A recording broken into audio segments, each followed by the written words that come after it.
In the glittering courts of Europe's most powerful empires, where diamonds sparkled on velvet and monarchs whispered secrets beneath golden chandeliers, an invisible menace moved in silence. It slipped through bedsheets instead of battlefields, wielded no sword, yet slayed kings, queens, and entire dynasties. This wasn't a foreign invasion or civil rebellion. It was something far more intimate and far more insidious. A kiss, a touch, a single night of forbidden pleasure. That was all it took. What followed was not just personal ruin, but political catastrophe. Marriages crumbled, heirs were lost, bloodlines fell into chaos. Monarchs, cloaked in opulence and surrounded by physicians, found themselves helpless, brought to their knees by a disease that knew no rank and respected no crown. It left disfigurement, madness, infertility, and death in its path. But worst of all, it left questions. What might history have looked like if certain rulers had lived longer? If certain queens had borne sons? If certain heirs had never been born at all? This is the untold story of how syphilis, the so-called great imitator, did more than devastate the body. It reshaped the course of history from behind the palace walls. These are the secret plagues of royalty, and this is the disease that ruled the rulers. Lorenzo de' Medici was born into one of the most powerful dynasties of the Renaissance, a family that had produced popes, rulers, and patrons of genius. With Pope Leo X as his uncle, Lorenzo was handed an army and sent to claim the Duchy of Urbino, which he did with ruthless precision. But the victories of war often come with invisible enemies. Soldiers of the day, including Lorenzo, lived fast and often sought comfort in the arms of sex workers. Just decades after syphilis first erupted across Europe, the disease had become a deadly spectre in the shadows of glory. Soon after securing his title, Lorenzo married the noble Frenchwoman Madeleine de la Tour. Their union was short but fruitful, producing a daughter, Catherine, who would one day become Queen of France. But their joy was cruelly brief. Madeleine died just 2 weeks after giving birth. Lorenzo followed days later, sick and broken at just 26 years old. Their daughter, left orphaned and locked away in a convent during political turmoil, would rise from tragedy to become one of Europe's most formidable monarchs, Catherine de' Medici. The infection that claimed her parents had unknowingly reshaped the future of France.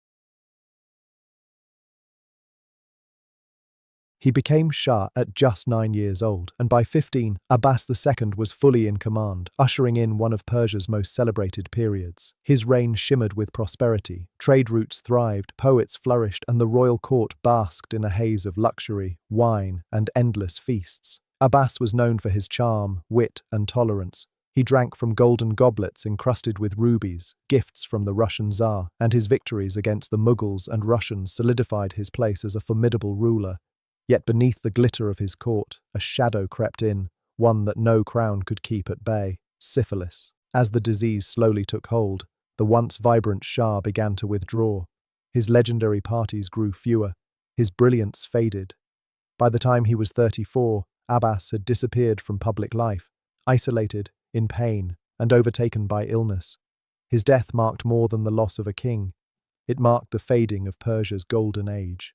The decline of an empire had begun, not with swords or rebellion, but with the slow unraveling of its ruler from within. In the decadent glow of Charles II's Restoration Court, no one burned brighter or fell harder than John Wilmot. A celebrated war hero, a razor-sharp poet, and a notorious libertine, Rochester lived for pleasure. He was the king's favourite, a darling of the theatre, and a legend in every tavern and salon from Whitehall to Covent Garden. But behind his clever satire and magnetic charm, something darker was at work. Syphilis, rampant in Restoration London, was already poisoning his body and mind. For years, he masked the symptoms with wit and wine, but the disease was relentless. By his early 30s, Rochester's brilliance had faded. The handsome rake was now disfigured, his nose ravaged, his eyesight lost, his body frail and failing. Once the life of the court, he spent his final days in isolation, racked with pain and shame. His death at just 33 was more than a personal tragedy. It was a grim symbol of the era's hedonism turned hollow. Rochester had lived for excess, and in the end, it consumed him completely.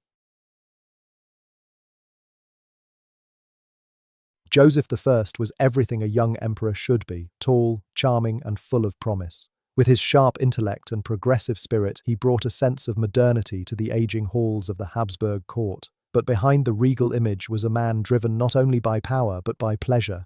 From noble ladies to peasant girls, Joseph's conquests became the talk of Europe. His appetite for affairs was legendary, but so were the consequences.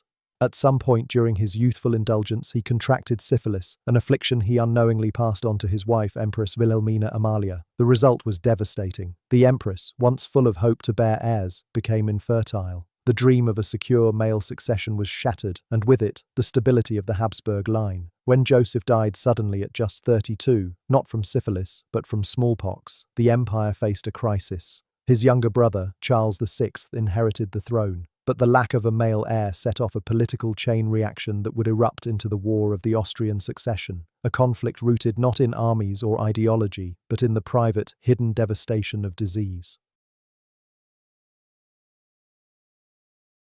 He was never meant to wear the crown. Louis I, second son of Queen Maria II, preferred poetry over politics, Shakespeare over statecraft. A quiet soul with a scholarly mind, he spent his early years translating English literature and courting muses rather than ministers, but fate had other plans. When illness swept through the royal family, claiming his elder brother and younger siblings, Louis was suddenly thrust into power. The poet prince became king, reluctantly, yet dutifully. In public, he was the image of cultured dignity, but in private, the story was different. Whispers followed him through Lisbon's corridors, of secret affairs, actresses, and liaisons with women far outside the bounds of royal protocol. Somewhere along this hidden path, Louis contracted syphilis. For years, it slept within him, but as time passed, the symptoms returned with brutal force. Neurological damage crept in, depression darkened his once gentle nature, pain consumed him. Those closest to the king watched him fade, not just physically, but mentally, as the disease slowly unraveled his mind.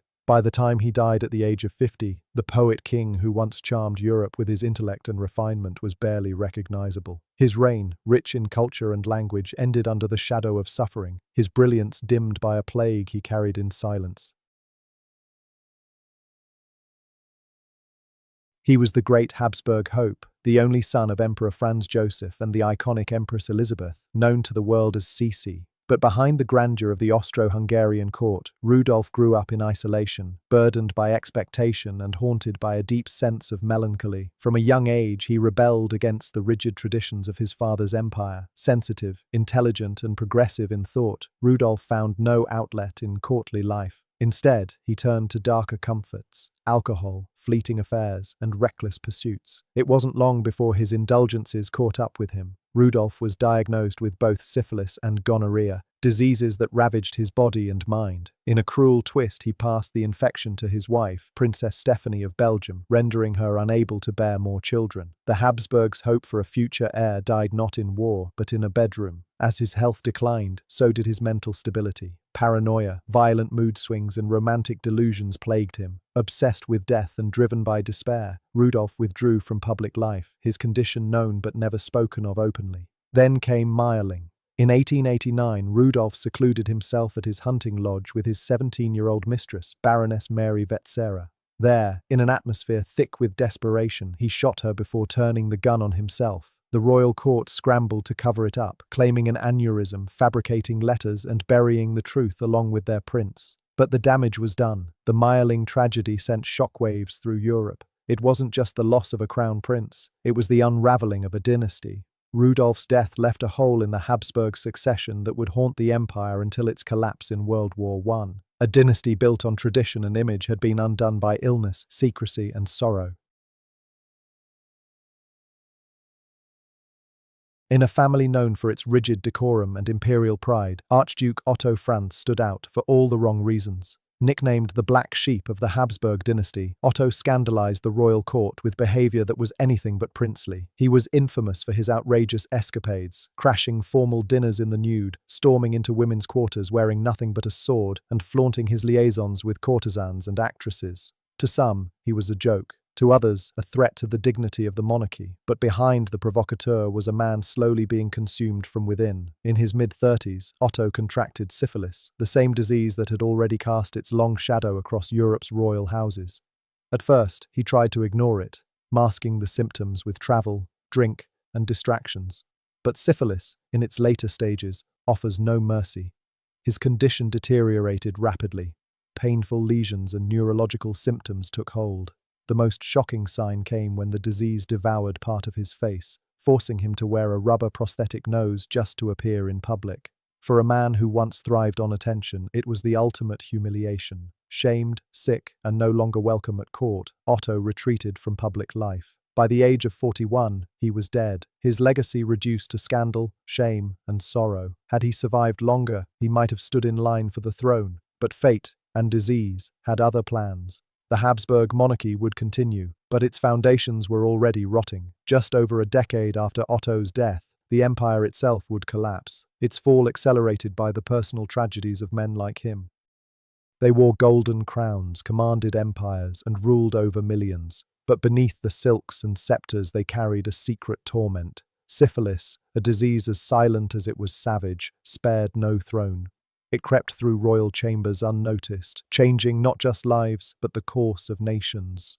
This wasn't just a medical crisis, it was a hidden force that rewrote dynastic lines, ended bloodlines, and shaped European history in ways no sword ever could. From the candlelit palaces of Florence to the glittering courts of Vienna, syphilis moved like a phantom, its victims too powerful to admit they were vulnerable and too human to escape what followed. And yet, for centuries, there was no cure, only pain, only shame, only decline. That is, until a forgotten petri dish changed everything. In 1928, Scottish scientist Alexander Fleming discovered penicillin, a chance accident that would revolutionize medicine. At last, the silent killer that had haunted kings and queens for generations could be stopped. But for those royals who came before, the cure arrived far too late. Syphilis didn't just ruin bodies, it reshaped empires. And in doing so, it became one of the most influential and invisible forces in royal history.